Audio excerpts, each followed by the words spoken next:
Karimnagar corporation ఎన్నికలు త్వరలో జరగనున్న నేపథ్యంలో ఏం ఇండికేషన్ ఇస్తున్నారు? కార్యకర్తల్లో ఇటు కార్పొరేటర్గా పోటీ చేయడానికి ముందుకొచ్చేటువంటి వ్యక్తుల్లో అయోమయం ఉందా అంటే అవుననే సమాధానం వస్తుంది. ఇంతకీ టికెట్ ఎవరిస్తారు అనేటువంటి కోణంలో చర్చ జరుగుతుంది. ప్రస్తుతం మనం కరీంనగర్ అర్బన్ కార్పొరేషన్కి సంబంధించిన డీసీసీ కార్యాలయం దగ్గర ఉన్నాము. దీనిలో భాగంగా ఇప్పటికే దరఖాస్తులు ఇస్తున్నటువంటి పరిస్థితి. ఆ దరఖాస్తులు వివిధ డివిజన్లు, కరీంనగర్ కార్పొరేషన్ పరిధిలో 66 డివిజన్లు ఉన్నాయి. 66 డివిజన్లకు గాను దానికి సంబంధించి ఒక్కో డివిజన్ నుంచి 3-4 అభ్యర్థులు పోటీ పడుతున్నారు. నిన్న కరీంనగర్ లోక్సభ పరిధిలో సైతం ఒక బలమైన చర్చ జరిగినటువంటి నేపథ్యంలో అసలు ఎవరు టికెట్ ఇస్తారు? ఎందుకంటే కొన్ని పార్టీల్లో ప్రజాస్వామ్యబద్ధంగా ఏ రాజకీయ పార్టీలో ఉన్నప్పటికీ ఇతర పార్టీలోకి చేరడం అనేది చాలా సహజము. ఇప్పుడు అధికారంలో ఉన్నటువంటి పార్టీలో జాయిన్ కావడానికి మీరు రండి, మా పార్టీలో నేను టికెట్ ఇస్తాను అని కొంతమందిని చేర్చినట్టుగా వచ్చినటువంటి వార్తల నేపథ్యంలో సమావేశమైనటువంటి ఇద్దరు మంత్రుల ముందటనే వర్గ విభేదాలు మరొకసారి గుప్పుమన్నాయి. ఒకవైపు నిజామాబాద్ లోక్సభ పరిధిలో జీవన్ రెడ్డి అలిగి వాకౌట్ చేసినటువంటి విషయం, మరొక ముందే కరీంనగర్ ఇష్యూకు సంబంధించి సైతం ఇట్లాంటి చర్చ జరుగుతుంది. ప్రస్తుతం అయితే ఇక్కడ కార్పొరేటర్ పదవిని ఆశిస్తున్నటువంటి వారి అందరూ కూడా దరఖాస్తు చేసుకున్నారు. ఏ డివిజన్ నుంచి దరఖాస్తు చేసుకున్నారు, ఎట్లా ఉంది మనం తెలుసుకుందాం. ఈ ఇష్యూకి సంబంధించి టికెట్ ఎవరు ఇస్తారు? ఇంతకీ ఒక డైలమా ఉంది. కార్పొరేటర్ పదవికి సహజంగానే అధికార పార్టీ చాలామంది పోటీ చేస్తారు. ఎవరు ఇచ్చే అవకాశం ఉంది? ఎట్లా ఇస్తారు టికెట్? కాంగ్రెస్ పార్టీలో హైకమాండ్ ఉంది, పిసిసి ఉంది, ఏఐసిసి ఉంది, డిసిసి ఉంది, కార్పొరేషన్ కాంగ్రెస్ కమిటీ ఉంది. ఆశావాహుల నుంచి అప్లికేషన్స్ రిసీవ్ చేసుకోవడం జరుగుతుంది. కార్పొరేషన్ కాంగ్రెస్ కమిటీ పక్షాన Rachakonda Prabhakar as a DCC vice ప్రెసిడెంట్గా రెస్పాన్సిబిలిటీ తీసుకొని ఈరోజు అప్లికేషన్స్ తీసుకోవడం జరిగింది. ఇవన్నింటినీ కూడా పరిశీలించి కమిటీ పరిశీలించి హైకమాండ్కు పంపడం జరుగుతుంది. ఆ దాంట్లో బలమైన పార్టీకి సేవ చేసిన వాళ్ళు గత 10-15 సంవత్సరాల నుంచి అధికారం ఉన్నా లేకపోయినా పార్టీని అంటుపెట్టుకొని ఉండి బలంగా కొట్లాడే వాళ్ళ అర్హత గల అభ్యర్థులను పరిశీలించి పార్టీ పరంగా సర్వే చేయించి పార్టీయే నిర్ణయం తీసుకొని అభ్యర్థుల ఎంపిక జరుగుతుందనేది ఇన్స్ట్రక్షన్స్ ఉందని చెప్తున్నాను. మొత్తం మీద ఎవరైతే దీర్ఘకాలికంగా సేవ చేస్తున్నారో, పార్టీ కండువాకి పార్టీ కష్టకాలం సైతం అండగా ఉన్నారో వాళ్ళకు మాత్రమే సర్వే ఆధారంగా టికెట్ ఇస్తారనేటువంటి ఇండికేషన్ వచ్చింది. పార్టీ అధిష్టానం clear cut information and instructions ఇచ్చినట్టుగా మనకు చెప్తున్నటువంటి పరిస్థితి. కాంగ్రెస్ పార్టీ సీనియర్ నేత మరొకరు ఉన్నారు అందుబాటులో. ఎట్లా చూడొచ్చు, చాలా 66 డివిజన్లు ఉన్నాయి. 66 డివిజన్లలో కూడా పోటీ పడుతున్నటువంటి నేపథ్యంలో నాకు వస్తుందని అంటున్నారు.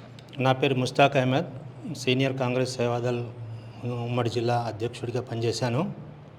సాధారణంగా హైకమాండ్తో టచ్లో ఉంటాం. మేము ఇక్కడి సమాచారం ఇస్తూ ఉంటాం. ఈసారి మాత్రం గతంలో ఒక సీటు కూడా రాకపోవడం అనేది దురదృష్టకరం కాంగ్రెస్ పార్టీకి. ఈసారి గెలిపే లక్ష్యంగా మేము టికెట్లు ఇస్తాం. ఇంటర్నల్గా కొట్లాడుతున్నారు కాంగ్రెస్ పార్టీలోనే. కాంగ్రెస్ పార్టీ అంటేనే అసమ్మతి, వర్గపోర అనేది మీరు గొప్పగా ముద్దుగా ఏం చెప్తారంటే ఇది అంతర్గత ప్రజాస్వామ్యం అంటారు. ఇది మీ గెలుపుకి అవకాశం గడ్డి కొట్టదా? ఇప్పుడు ఒకే వ్యక్తి ఉంటే టీం తయారు చేయడం ఇబ్బంది అవుతుంది. అనేక వర్గాలు ఉంటే అందరూ వచ్చేసి మాకు కావాలంటారు. అక్కడ ఉన్న పరిస్థితులు ఏంటి, ఒకరి ద్వారా కాకపోతే ఇంకొకరి ద్వారా తెలుస్తుంది. అది వాస్తవంగా బలమైన వ్యక్తి ఎవరు అనేది అందులో బయటకు వస్తారు. ఆ సర్వే వాళ్ళ ద్వారానే సర్వే వచ్చేస్తుంది. ఎవరు గెలిచే అవకాశం ఉంది, ఎవరు ఓడిపోయే అవకాశం ఉంది, ఎవరి తప్పులు ఏమున్నాయి, ఎవరు స్ట్రాంగ్ వ్యక్తియో అందులో వచ్చేస్తుంది. ప్రజల్లోకి వెళ్ళి వచ్చిన సమాచారం మేరకు గెలిచే వ్యక్తికే ఈసారి టికెట్లు ఇచ్చి ఎవరో ఒక్కరు నిర్ణయం చేయరు.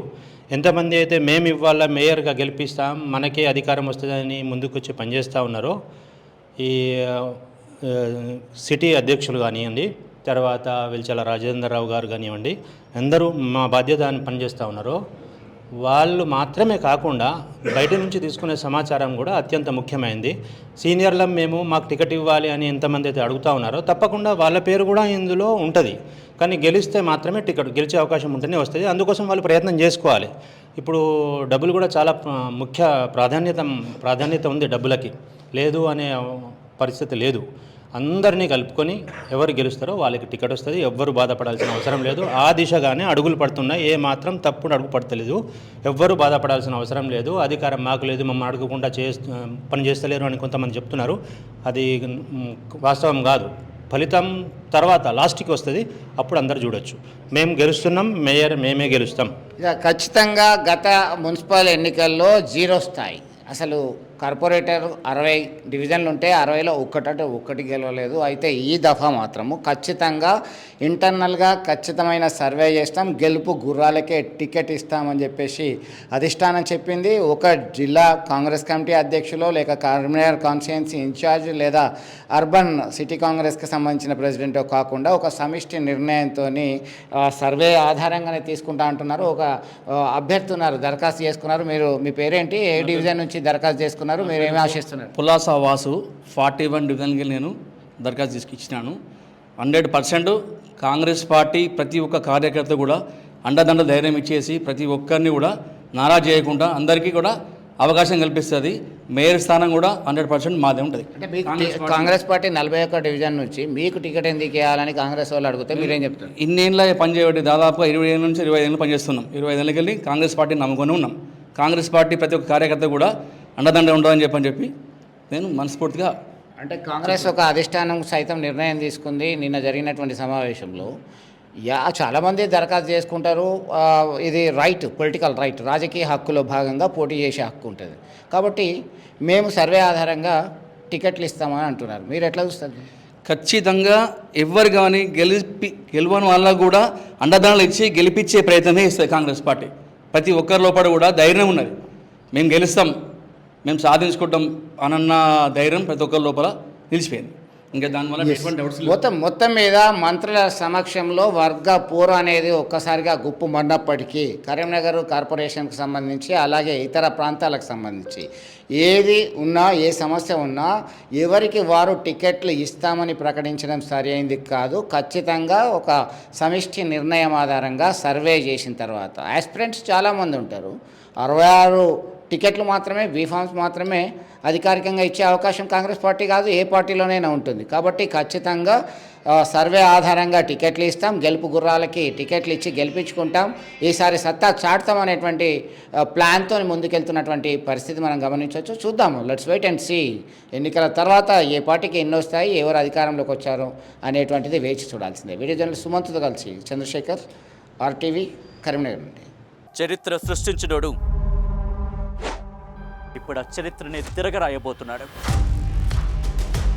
అబద్ధాల గోడల్ని బద్దలు కొట్టి నిజాలను రాగా మీ ముందుంచబోతున్నాడు.